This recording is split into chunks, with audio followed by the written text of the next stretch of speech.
Alright, otakus. Before starting today's podcast, if you guys wanna become a part of this podcast, if you guys wanna come on this podcast, I will link a video in the I button जिसमें full detail में discuss मैंने कर रखा है कि कैसे आप भी इस पॉडकास्ट का पार्ट कर सकते हैं. Let's begin our first podcast. तो क्या हाल चाल है ओटाकुस, वापस से स्वागत है एक और episode of Haryanvi otaku podcast number 2. आज के पॉडकास्ट के अंदर यार हमारे साथ एक स्पेशल गेस्ट है which is not actually an otaku. So I would like to introduce you guys. भाई अपने आप को थोड़ा सा हमें ऑडियंस को इंट्रोड्यूस करना चाहेंगे. या श्योर. एक्चुअली मेरा भी एक यूट्यूब चैनल है जिसका नाम है टेली रैंकर्स. सो बेसिकली वो channel serial gossips, Bollywood news और टीवी टीआरपी जैसी जो चीज़ें हैं इन चीज़ों से रिलेट करता है. तो कहीं ना कहीं हमारी जो कैटेगरीज है हम दोनों की वो काफ़ी हद तक डिफरेंट हैं. बट उसके बावजूद हमने ये सोचा कि भाई हम ये पॉडकास्ट बनाए क्योंकि ये काफ़ी ज़्यादा यूनिक चीज़ थी मेरे को लगा. तो इन शॉर्ट हमारे आज की जो मेन थीम होने वाले वो होने वाली है इंडियन टेलीविजन जो टीवी शोज आते हैं versus the Japanese shows which is we call anime. मतलब जापानीज भी, चाइनीज भी, वेस्टर्न भी होते हैं, इंडियन भी एनीमे है एक आध. तो in short anime versus TV shows. ठीक है भाई. Yes. कुछ लोग इसमें बांट देंगे देसी विदेशी. भाई देसी विदेशी बहुत ही वास्ट कॉन्सेप्ट हो जाता है, तो इसे एनीमे वर्सेस टीवी शोज ही रखेंगे. अब जो हमारे वंश भाई हैं वो चलाते हैं एक tele ranker that is TV show channel, और मैं चलाता हूँ एक एनीमे चैनल. तो इन छोटे के एंटरटेनमेंट इंडस्ट्री के चैनल है, तो थोड़ी सी सिमिलरिटीज है, बस जेनर अलग है. तो भाई सबसे पहले स्टार्ट करते हैं कि व्हाट डू यू थिंक कि भाई जो आपकी टीवी इंडस्ट्री है वो अगले 10 साल में कहाँ तक जाएगी. मतलब जिस वे में हम देख रहे हैं, अब जैसे पिछले 5 साल में like I used to be the one who जो टीवी शोज देखता था, बट मैंने देखने छोड़ दिया, और मेरी तरह बहुत ही और लोग हैं जो देखना छोड़ रहे हैं बिकॉज एक रिपीटेड सी स्टोरी होती है, एक बहुत ज़्यादा हम गैस कर सकते हो उस प्रकार की स्टोरी होती है. What's your thought about that thing? यार आज की जो टीवी इंडस्ट्री है वो मतलब कुछ इस तरीके से काम कर रही है, वो सिर्फ ऑडियंस को इंटरेक्ट करने के लिए ही मतलब स्टोरी को बदल देती है. जैसे कि जो हमारे माइथोलॉजिकल शोज़ वगैरह होते हैं इनमें भी मतलब कुछ ना कुछ चेंजमेंट अपना कुछ मिक्स कर देते हैं. वो बहुत कुछ नहीं, मतलब कुछ तो रियल बचा है, बाकी जो सब कुछ बच गया ना वो सारा का सारा उनका मतलब मन घड़ंत कहानियाँ बना के उसमें जोड़ के जो रियलिटी है ना उससे दूर लेके जा रहे हैं कहीं ना कहीं. हालांकि मैं इस चीज़ का मैं इसके खिलाफ नहीं जा रहा, पर हाँ ये चीज़ है कि कहीं ना कहीं ये जो है ना मतलब एक तरीके से जो रियलिटी है ना उसको नहीं दिखा रहे ये लोग. अब जैसे कि तूने बताया कि ये जो ऑडियंस है, तूने देख लास्ट बार भी मेरे को बताया था कि अभी ये लोग क्या फोकस कर रहे हैं, इनको चाहिए टीआरपी. बेसिकली जो टीवी शो है ना उसको चलाने के लिए क्या चाहिए, अब एनीमे वगैरह है, मूवीज़ वगैरह है, इनको टीआरपी से रिलेटेड इतना मतलब नहीं है इनको. सो कहीं ना कहीं जो टीवी शोज़ हैं उनको चलने के लिए, उनको लंबे समय तक चलने के लिए टीआरपी चाहिए होती है. और अगर अब ये चल रहा है कि भाई वो टीआरपी के लिए कुछ भी कर सकते हैं, मतलब वो किसी भी हद तक जा सकते हैं. किसी को भी सीरियल भी ये करते हैं कि किसी को भी मार के दोबारा दिखाना, मतलब ये तो नॉर्मल है, बहुत ज़्यादा नॉर्मल है. तो कहीं ना कहीं वो कुछ भी किसी भी हद तक गिर जाते हैं. वो बस ये जताना चाहते हैं कि वो ये चाहते हैं कि उनकी जो टीआरपी है वो हाई हो कहीं ना कहीं, तो इसके लिए वो कुछ भी कर देते हैं. तो इसके लिए वो जो रियलिटी है उससे बहुत दूर जा रहे हैं. मतलब रियलिटी को वो नहीं दिखा रहे हैं, जो होता कुछ और है उसको दिखा कुछ और देते हैं. वहीं अगर मैं बात करूँ, मैं ये सवाल तेरे से पूछूं कि एनीमे में ऐसा क्या है भाई, एनीमे में क्या रियलिटी दिखाई जाती है या फिर सारा मन गढ़ंत ही है, क्या कुछ होता है उसमें? सो द बिगेस्ट रीजन जो एनीमे है और जो टीवी इंडस्ट्री में फ़र्क लगता है कि वहाँ पे कोई बाउंडेशन नहीं है. एक एनीमे को कैसे डेवलप कराया जाता है, एक राइटर अपनी कहानी लिखता है, एंड एक जो ट्रू राइटर होता है ना, जो वो कहानी लिखता है वो किसी बाउंड्री के अंदर नहीं रहता, वो अपने एक यूनिवर्स में चला जाता है. तो बहुत बार क्या होता है कि स्टोरी होती तो फेक है, like super powers it's not possible, but seeing that story and like seeing कि हाउ जो मेन कैरेक्टर है, मतलब बहुत बार आप जो एनिमे देखोगे ना उसमें देखोगे जो मेन कैरेक्टर है वो असल में चाहे नहीं भाई, उसके पास सुपर पावर है, used to do bad things, and you will understand कि भाई एक्चुअल जो ह्यूमन है उसको जो पावर्स मिलेगी वो ऐसे करेगा. Like there is a show, मैंने पहली बार जो सुपरनैचुरल को एनिमे देखा था दैट वाज शार्लेट, एक एनिमे है. तो उसके अंदर क्या था, जो हमारा मेन प्रोटैगनिस्ट है उसके पास पावर थी कि वो किसी के शरीर के अंदर 5 सेकंड के लिए जा सकता है और कुछ भी कर सकता है. तो what do you think a normal person would do? यार व्हाट डू यू थिंक? सारे उल्टे काम ही होंगे और कुछ अच्छा काम तो होगा नहीं. और अगर उस चीज को टीवी शो में डाल देंगे तो वो क्या करेगा? टीवी शोज़ में भी ऐसा होता है, ऐसी बात नहीं है. टीवी शोज़ में ऐसी बहुत सारी चीज़ें होती हैं. मतलब वो हाँ वही कह रहा हूँ कि अगर टीवी शोज में ये पावर डाले तो क्या करेंगे वो, मतलब ढंग के काम करेंगे and they would force to portray कि भाई ये बंदा अच्छा है, मतलब उसको फोर्स करेंगे। बट इन रियलिटी एक जो नॉर्मल पर्सन होगा, आम आदमी होगा, जिसका ऐसा कुछ भी नहीं होगा, वो क्या करेगा भाई, दूसरे के में जाएगा, पेपर में चीटिंग करेगा, किसी तो लड़की normal को चीज़ है। पटाना है वो करेगा, उसको कोई भी प्रॉब्लम है तो उस प्रॉब्लम को सुलझाएगा, इस अपना टाइप के काम अपना कहीं करेगा। ना कहीं वो देखेगा कि वो इससे क्या फायदा उठा सकता है, अपना क्या बेनिफिट कर सकता है इस। हाँ एंड द राइटर, उसको भाई फर्क ही नहीं था कि वो गलत काम कर रहा है, he was the main protagonist but he was portraying, क्योंकि वो उसका यूनिवर्स था, उसकी वो स्टोरी बिल्डअप कर रहा था।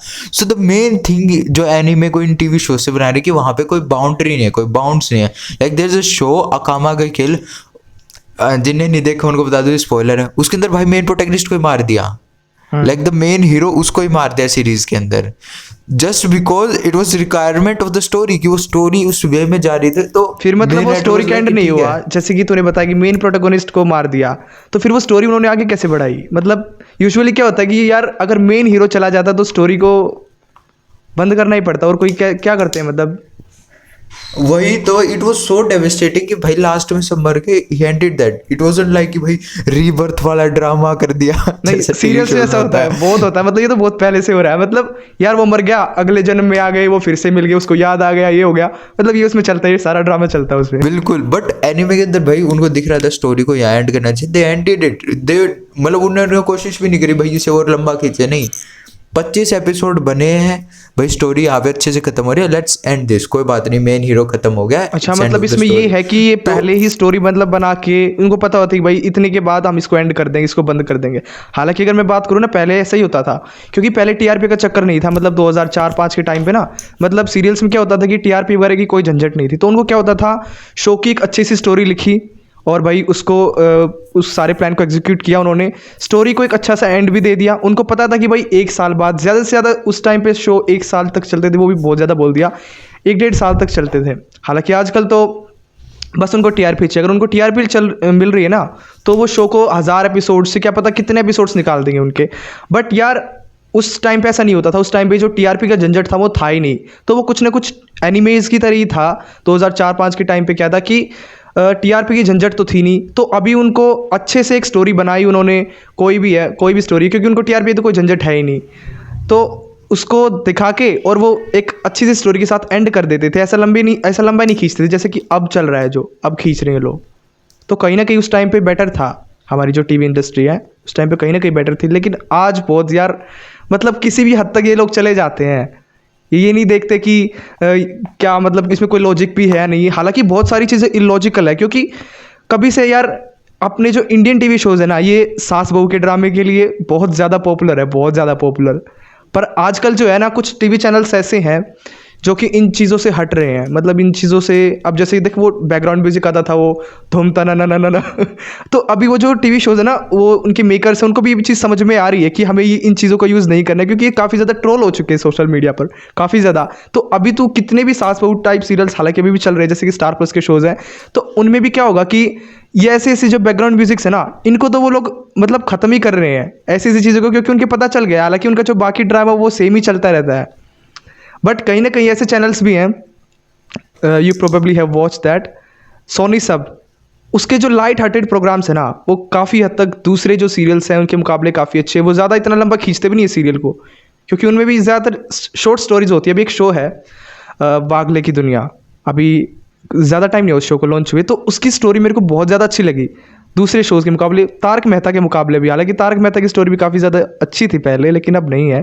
तो अभी वो शो क्या है कि अभी वो रिसेंटली वो इंडिया का ट्विटर पर ट्रेंड कर रहा था, नंबर 1 शो बना था वो पागले की दुनिया।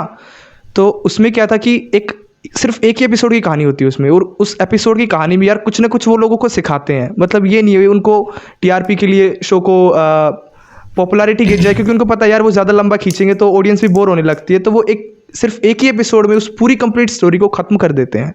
एक अपकमिंग क्वेश्चन है, आपने सब टीवी की बात करी, Tarak Mehta, I don't know आपको इसकी जानकारी है नहीं, बट आई मतलब एनिमे इंडस्ट्री को देखता रहता हूँ। तो देयर वाज अ रूमर कि तारक मेहता को जो है ना अब एनिमेट कर रहे हैं, तो हाँ। In a way they are going towards anime industry, ठीक है, इंडियन इंडस्ट्री की वो स्टोरी लेके एनिमे इंडस्ट्री के अंदर जा रहे हैं। सो आपकी इंडस्ट्री है भाई और इस तरफ आ रही है। So what's your thought about it कि डू यू स्टिल थिंक कि भाई anime industry it's about time जब इंडियन एनिमे इंडस्ट्री भी क्रिएट हो जाएगी and it would just take over this whole thing? I think yes, हो सकता है ऐसे, क्योंकि यार तारक मेहता एक ऐसा शो था, बहुत ज़्यादा पॉपुलर शो था। उनको पता था कि अगर ये इसका कोई एनिमे सीरीज निकालेंगे ना तो वो 90% चांसेस है कि वो चलेगा, क्योंकि इसके कैरेक्टर्स यार लोगों के दिलों में बस चुके हैं बिल्कुल पूरे तरीके से। दूसरी तरफ जो है, अभी जो लोग एनिमे वगैरह देखते हैं तो, और वो तारक मेहता भी देखते हैं, तो उनके लिए ये और भी अच्छी बात है, उनको और ज़्यादा मज़ा आएगा ना। अब जैसे कि मैं अगर बात करूँ तो मैंने क्या देखा है, मैंने मतलब ये एनिमेज वगैरह नहीं देखे, सच बता रहा हूँ मैं। हालांकि मेरा फ्रेंड है, वो मेरे को हर बार फोर्स करता है कि भाई तू ये देख, वो देख, ये देख, एक बार एक एपिसोड देख, तू एक सीरीज़ देख के तो देख। मैं कहा यार मेरे को इसमें दिलचस्पी नहीं आ रही। मैंने देखा यार, मतलब उनकी यार थोबड़े उनकी शक्ल ऐसी कि एक तो जापानीज कार्टून है, क्योंकि जो मेरे को ही बताया था उसने, मेरे को नहीं पता था एनिमे के वगैरह बारे में इतना ज़्यादा, कि जो एनिमे है ना उसको बोलते हैं, जो जापान में जो कार्टून्स होते हैं ना उनको एनिमे बोल देते हैं, तो उनको यार कार्टून ही बोल दो। मैंने ये भी कहा वहाँ, चल कोई बात नहीं, बोलते होंगे यार, बोलते होंगे, चल मैं ही बोल दूँ, एनिमे ही बोल दूँ मैं भी। तो यार कहीं ना कहीं लगता है मेरे को कि आगे जो जितने भी, सभी शोज़ की तो नहीं कह सकते, लेकिन मैक्सिमम जो टीवी सीरियल्स है ना वो अगर हिट जाते हैं तो डेफिनेटली उनको पता है, उनको अगर एनिमे कुछ निकालना है इसका, अगर दूसरी सीरीज़ निकालनी है, एनिमे सीरीज़ अगर वो निकालेंगे तो वो डेफिनेटली चांसेस है कि हिट जाएगा वो शो। अब जैसे वो तारक मेहता का, मेरे को नहीं पता वो हिट जा रहा है नहीं जा रहा वो एनिमे, मैं क्योंकि देखता नहीं उसको। हालांकि एक एपिसोड मैंने देखा था, काफ़ी अच्छा था, कैरेक्टर्स वगैरह सारे सब कुछ अच्छे थे। हालांकि वॉइस ओवर्स उनकी डिफरेंट थी, डिफरेंट एक्टर्स ने की थी उनकी वॉइस ओवर, बट ओवरऑल ठीक था वो। और मुझे लगता है कि आगे हो सकता है कि बहुत सारी जो टीवी शोज़ हैं, अपने इंडियन टीवी शोज़, वो एनिमेज़ में कन्वर्ट होने वाले हैं, मुझे लगता है, क्योंकि बहुत ज़्यादा क्रेज़ बढ़ रहा है आजकल। पहले नहीं था इतना ज़्यादा एनिमे का क्रेज़, इंडिया में नहीं था इतना ज़्यादा। अच्छा, एक और अपकमिंग क्वेश्चन है रिगार्डिंग दैट होल थिंग कि आपने कहा कि इंडियन टीवी शोज बहुत सारे टीवी शोज एनिमेट हो सकते हैं, but I would actually point out एक एनिमे है जो आई थिंक आपने भी देखा होगा एंड ऑलमोस्ट हर एक इंडियन किड ने जरूर देखा होगा। There used to be a movie, वो रामा द स्टोरी, अगर आपने देखी हो रामायण को एनिमेटेड, वो आई थिंक वो जापान में बनाई गई थी 90s के दशक में, मेरे को जहाँ तक पता है। उसके बारे में मैंने सुना है, मैंने उसकी स्टोरी भी सुनी थी, एक बार यूट्यूब पे आई हुई थी तो मैंने देखा था उसके बारे में।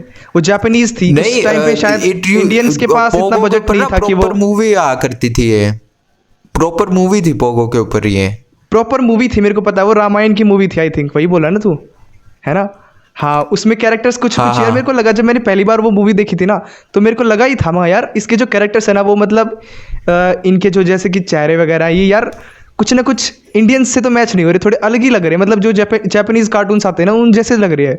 फिर मैंने इसके ऊपर थोड़ी बहुत रिसर्च की थी, मेरे को पता चला, मैं यार ये तो जापान में ही बनाया गया था, क्योंकि शायद उस टाइम पे हमारे जो इंडियंस थे उनके पास इतना ज़्यादा बजट नहीं था। क्योंकि मैंने देखा था, तेरी एक वीडियो में ही देखा था, तो बता रहा था कि बहुत ज़्यादा बजट आता है, मतलब एनिमीज़ वगैरह बनाने का बहुत ज़्यादा खर्चा होता है, तो इस वजह से शायद उस टाइम पे भी इतना ही खर्चा होता होगा, बहुत ज़्यादा होता होगा इस वजह से। क्योंकि यार एनिमेज़ जो है वो, अब उसमें कोई कैरेक्टर को प्ले तो करना ही, हम जैसे कि इंसान है वो तो कैरेक्टर प्ले करता है नहीं, वो सारा एनिमेशंस का ही खेल है सारा का सारा, उसमें मेहनत बहुत ज़्यादा लगती है, और डेफिनेटली मेहनत ज़्यादा लगेगी तो पैसा भी ज़्यादा ही लगेगा ना। That's I think the biggest reason जिस वजह से जो है ना इंडियन एनिमे इंडस्ट्री इतनी बूम नहीं कर पाई, क्योंकि भाई इतना पैसा कोई डालना चाहता नहीं उस चीज़ के अंदर, वो इतना ज़्यादा इन्वेस्ट करते नहीं, ये बात तो है ही। अब तेरे को एक बात बता, मेरे पास भी एक क्वेश्चन है। अब जैसे कि तूने जापानीज एनिमेज की बात की, तो तेरा जो इंडियन कार्टून से इंडियन एनिमेज है तू कह सकता है, उनके बारे में तेरा क्या ख्याल है? मतलब उनमें मतलब कितनी कॉस्ट लगती होगी उनको बनाने में? ट्रूली स्पीकिंग जो इंडियन मोस्टली होता है, भाई मैं एनिमे के अंदर इतना ग्राफिक डिजाइनिंग के अंदर नहीं हूँ, बट एक दो फ्रेंड है जो डिजाइनिंग में है एंड वो डिग्री वगैरह करें तो उनसे बात करता हूँ कई बार ये। सो अकॉर्डिंग टू देम जो मेन प्रॉब्लम है कि Indians have the creativity and the skill set, but they don't have a platform to portray their skill. मतलब भाई एक छोटी सी एनिमेशन को बनाने में महीना लग जाता है, अगर आप एक एपिसोड निकालो प्रॉपर, अकेला बंदा निकाले तो महीने, 3 महीने भी लग जाए, साल भी लग सकता है। अब यार साल के बाद आप एक सिंगल एपिसोड लो, अब कोई प्रोडक्शन हाउस तो ऑब्वियसली सिंगल एपिसोड में टाइम लग जाएगा। हाँ, अगर सिंगल आदमी उसको बनाए अपनी डेली लाइफ से टाइम निकाल के, तो अब भाई ऑब्वियसली एक सिंगल एपिसोड निकला, अगर वो उसको यूट्यूब पे भी डाले तो चलेगा नहीं ऑब्वियसली पहला एपिसोड तो। हाँ। तो यार वो इतना टाइम स्पेंड कर रहा है, इतना आवर स्पेंड कर रहा है, एंड आफ्टर दैट उसके पास आउटकम आएगा zero. So that's the biggest reason and the biggest drawback. और तो बहुत सारे यूट्यूब के ऊपर अब क्रिएटर हैं जो इंडियन एनिमेटर्स को पुश कर रहे हैं. आई सो मूवी, मेरे को याद नहीं, बट आपने भी बहुत बार देखा होगा थंबनेल वगैरह कि इंडियन एनिमेशन चैनल भी थोड़े थोड़े ग्रो कर रहे हैं time to time. And it's I think about time जब लोगों की इसकी एक्चुअल कैपेबिलिटी पता चलेगी तो बहुत आगे जाएगा. यार ये चीज़ एनिमेज में ही नहीं, मतलब और चीज़ों में भी है. मतलब इन इंडियंस के पास स्किल्स तो है, उनके पास टैलेंट तो है, पर उनके पास कहीं ना कहीं यार मतलब प्लेटफॉर्म की कमी हो जाती है. अब जैसे कि अगर एनिमे की बात ना करके हम किसी भी नॉर्मल पर्सन की अगर हम बात करें, जैसे कि अगर कोई भी बंदा है उसके पास खूब सारी स्किल्स है, उसके पास सब कुछ है, मतलब उसके पास फुल कॉन्फिडेंस है. जैसे उसको यूट्यूब पे वीडियो बनानी है, नॉर्मली हम यही लेते हैं, उसको यूट्यूब पे वीडियो बनानी है, उसके पास सारी स्किल है, उसके पास टैलेंट भी, उसको पता भी उसके क्या करना है. और बाई चांस क्या होता है कि अभी कोई सिंगर ही है, सिंगर का ही ले लेते हैं, कोई नॉर्मल बंदा वो अच्छा गाता है, तो अगर वो अपनी जो टैलेंट है उसको दिखाने के लिए उसको प्लेटफॉर्म नहीं मिल रहा. अभी मान ले उसने सिंगिंग की, अच्छा गाना रिकॉर्ड किया, उसने वैसे यूट्यूब पे डाल दिया बिना किसी प्लेटफॉर्म के, बिना किसी अच्छे प्लेटफॉर्म के, उसने वैसे लोकल चैनल पे डाल दिया, तो कंटेंट उसका अच्छा है, उसने मेहनत भी खूब की है, उसके पास स्किल्स भी थी, सब कुछ था, बट फिर भी वो नहीं चल रहा. तो मेन चीज़ क्या थी, प्लेटफॉर्म की दिक्कत आ रही थी. तो प्लेटफॉर्म कहीं ना कहीं चाहिए. और मेरे को ऐसा लगता है कि यही वो रीज़न था, जैसे कि पहले बताया, जो जापानीज़ थे उस टाइम पे, इंडियंस ने इसी वजह से उनको अपना जो इनके राइट्स थे इस एनीमे के, वो उनको दिए आई थिंक. सो एक और जो चीज़ मैं पूछना चाहूँगा about this TV show, I remember there used to be TV show जहाँ पे कुछ भूत को पकड़ते. There used to be two characters who used to like catch ghost. उस शो का नाम था प्रीतम प्यारे और वो. ये 2013-14 के टाइम पे आया था सोनी सब पे. ये कॉमेडी और थोड़ा हॉरर दोनों का मिक्सअप था थोड़ा. हाँ, तो मैंने वो शो देखा तो I found it real good कि भाई अच्छा शो है. एंड उसके काफी यूनिक कॉन्सेप्ट था. It was like out of the box, जहाँ पे एक फैमिली ड्रामा नहीं था. But I think that show वो बंद हो गया था बहुत जल्दी. हाँ. बहुत कम एपिसोड उसके निकले थे, राइट? उसका भी रीजन टीआरपी था. उसका रीजन भी टीआरपी था. यार शो की स्टोरी लाइन काफ़ी अच्छी थी, पर कहीं ना कहीं उन्होंने कर दिया बंद. उन्होंने उस शो को नहीं चल पाया, टीआरपी नहीं गेन कर रहा था तो कर दिया बंद उन्होंने. अच्छे से अच्छा शो भी हो ना, उनको भी अगर टीआरपी नहीं मिलेगी ना, इसलिए तो ये मसाला डाल रहे हैं ना, इसलिए तो अपना ऐड कर रहे हैं जिससे इनको टीआरपी मिले. तो मेन चीज़ ये कि जब टीवी इंडस्ट्री के अंदर कुछ भी नया लाते हैं तो वो चीज़ चल ही नहीं पाती. And people were obsessed over that thing कि भाई हमें तो सिर्फ वही देखना है. हाँ. सो इस वजह से कोई क्रिएटिविटी ना तो करना चाहता है और ना करने की अब कोशिश कर रहा है. बिल्कुल. सो इन दैट मैटर अगर एनिमे से कंपेयर करा जाए तो वहाँ पे like there is no bound of like creativity, क्योंकि in a way you could be just a god who is creating his own universe, right? तो उस वे में देखा जाए तो एनिमे की जो स्टोरी है, wouldn't it be the way more richer than this TV shows story? Stories की अगर मैं बात करूँ यार, स्टोरी लाइन तो like thinking about the boundaries, मतलब टीवी शोज में एक आपके पास बाउंड है कि भाई आपको फैमिली फ्रेंडली बनाना है, obviously like you can't show nudity or like violent words. and even I don't think यहाँ पे कोई भी टीवी शो होगा जहाँ पे वायलेंस दिखाते हैं, नहीं दिखाते, right? So it's all bound. हालांकि अगर वो पता है क्या करते हैं, जैसे कि वो डोमेस्टिक वायलेंस भी दिखाते हैं ना कई बार सीरियल्स में, तो उसके नीचे भी एक डिस्क्लेमर सा दे देते हैं वो लोग कि भाई ये सब कुछ बकवास है, ये सब सिर्फ दिखाने के लिए, आप लोग के लिए सिर्फ.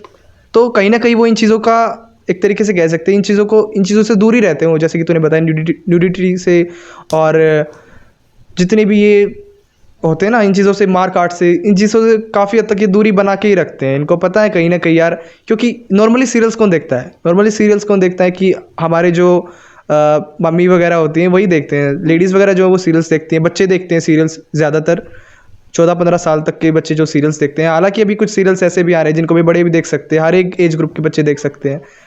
तो कहीं ना कहीं मेरे को लगता है कि रिस्ट्रिक्शंस तो हैं मतलब इसमें. तो अब जो अपकमिंग क्वेश्चन था, इन अ वे जो टीवी शोज हैं, जो टीवी सीरियल्स है, they are creating a fairy tale कि भाई सब अच्छा होगा, सब अच्छा होता है, आपकी फैमिली आपके साथ हमेशा साथ रहेगी, आपके पड़ोसी इतने अच्छे होंगे.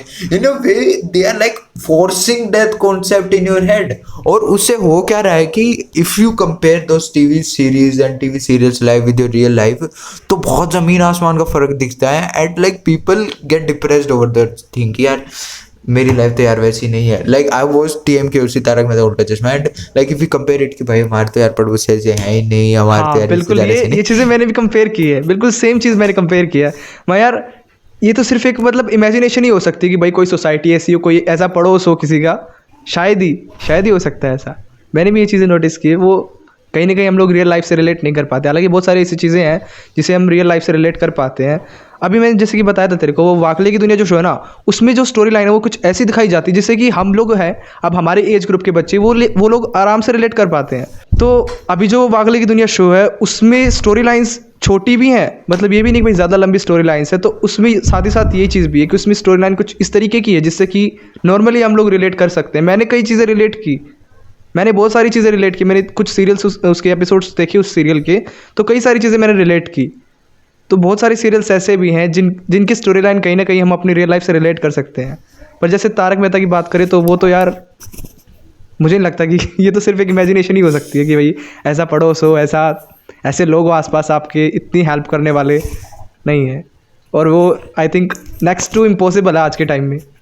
अब एक लास्ट अपकमिंग क्वेश्चन जो इस कॉन्सेप्ट से ये था कि एज यू सेड, जो TV industry it's trying to make us live in a dramatical bubble कि भाई things would be good and things, but yeah in my thinking एक तरफ ही हो गया यार, हमारी टीवी इंडस्ट्री, ठीक है, they are trying to keep us in a bubble जहाँ पे like everything is good and here's are anime, and जो एनिमे इंडस्ट्री कोशिश कर रही है it's trying to give a hope कि like you could do anything, ठीक है, there is no bound of imaginations, like if you wanted to become something you could become. So in a way वो वहां पे portray कर रही है like openness, जो आपका मन कर रहा है वो करो, and this anime industry is giving us shackles कि भाई नहीं उस बबल्स में रहो भाई, उस सोसाइटी के अंदर आपको रहना। डू यू हाँ थिंक उसमें अबाउट कि रिस्ट्रिक्शंस भाई हैं, इस बहुत वे ज़्यादा में चीजें रिस्ट्रिक्शंस हैं? हैं। हम बात करें टीवी सीरीज़ की तो बहुत ज़्यादा रिस्ट्रिक्शंस है। On that note, we can come on a single conclusion कि भाई these two industry can actually go along if people would start accepting them. Like TV industry could evolve in such a good manner if people could accept कि भाई story अलग भी हो सकती है. Yeah. And anime industry could also grow in India if people would accept कि भाई ये चीज़ है जिसके अंदर भी अच्छी story हो सकती है. So in short, we can just hope कि भाई in the end people would start just accepting the way things are.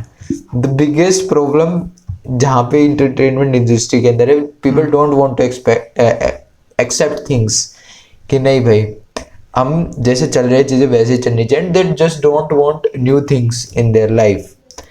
Just like कि भाई for example there is someone living, अपने घर में रह रहा है पिछले 40 साल से फॉर एग्जाम्पल, एंड कोई आगे कहता है कि भाई ये तेरे को मैं उससे भी बड़ा बंगला दे रहा हूँ, तो वो फिर भी मना करेगा मूव करने के लिए, because he is so much familiar with his house कि भाई why should I move in.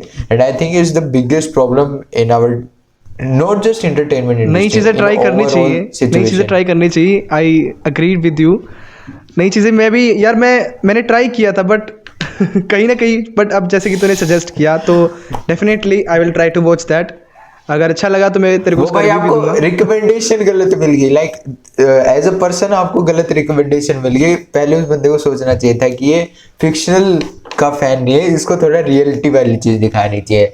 So I think आपको उसने मेरे को सजेस्ट किया था, मेरा जो फ्रेंड उसने मेरे को सजेस्ट किया, एक तो बहुत पॉपुलर सीरीज एनिमे की death note, I think death note थी, और एक और थी, कौन सी थी मेरे को याद नहीं है, यही थी, वन पंच मैन थी, और एक और थी पता नहीं क्या थी, अजीब सी मेरे को याद नहीं है. और हाँ वो मैं एक चीज़ और पूछना चाह रहा था, वो कैरेक्टर था ना, वो क्या कैरेक्टर था, Naruto. Naruto. During all this while we forget about that.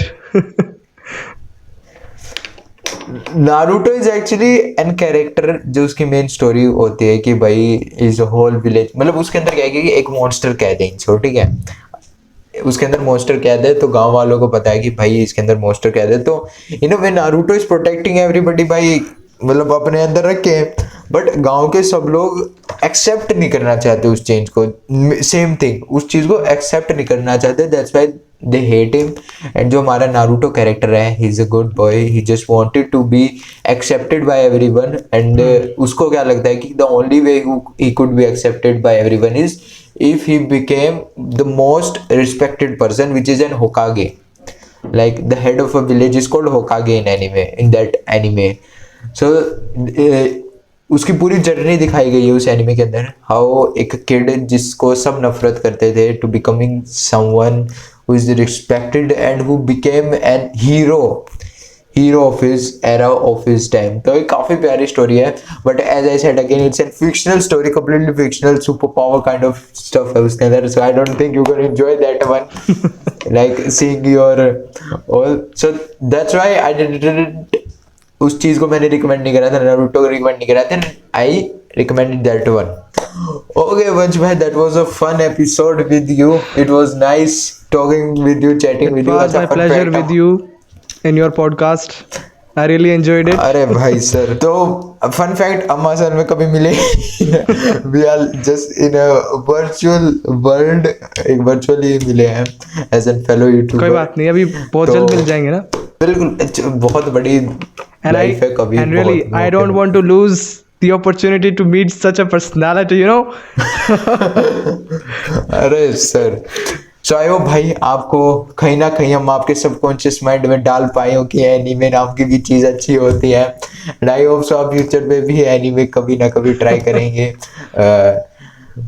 बाकी भाई ऐसे ये इंडस्ट्री ग्रो कर रही है, क्या पता आपके जैसे और लोग हैं उनके लिए भी कोई एनिमे आ जाए जहाँ पे थोड़ी सी रियलिटी वाली स्टोरी है, वी नेवर नो। और same thing with the TV industry, we never know, क्या पता मुझ जैसे व्यूवर्स जो कि कुछ जूसी सी स्टोरी ढूंढ रहे हैं उनके हिसाब से भी निकालने लग जाए, बिकॉज वी आर सीइंग, मतलब नेटफ्लिक्स वगैरह ये सब बहुत काम कर रहे हैं, बट बहुत लंबा पॉडकास्ट हो जाएगा, अब उसके बारे में बात करने लगे तो इसको यहीं पे खत्म करते हैं। तो वंचित भाई, that was a fun episode with you. एक एंडिंग में कुछ कहना चाहिए हमारे सब्सक्राइबर्स के लिए एंड अपने व्यूवर्स के लिए?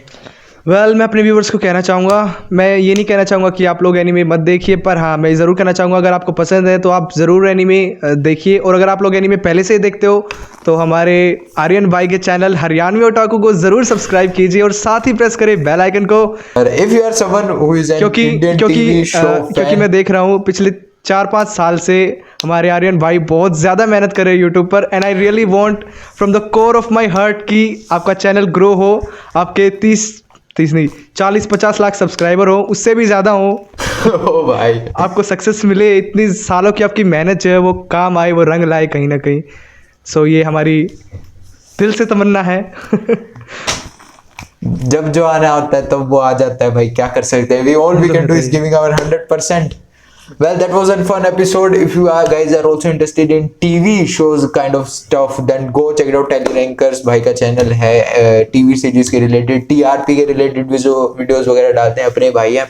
So you guys can also check it out. Till then, I will see you guys in the next episode. This boy are signing off from Haryanvi Otakus and Vanchal bhai from Telerankers. मिलते हैं अगले episode में. Goodbye.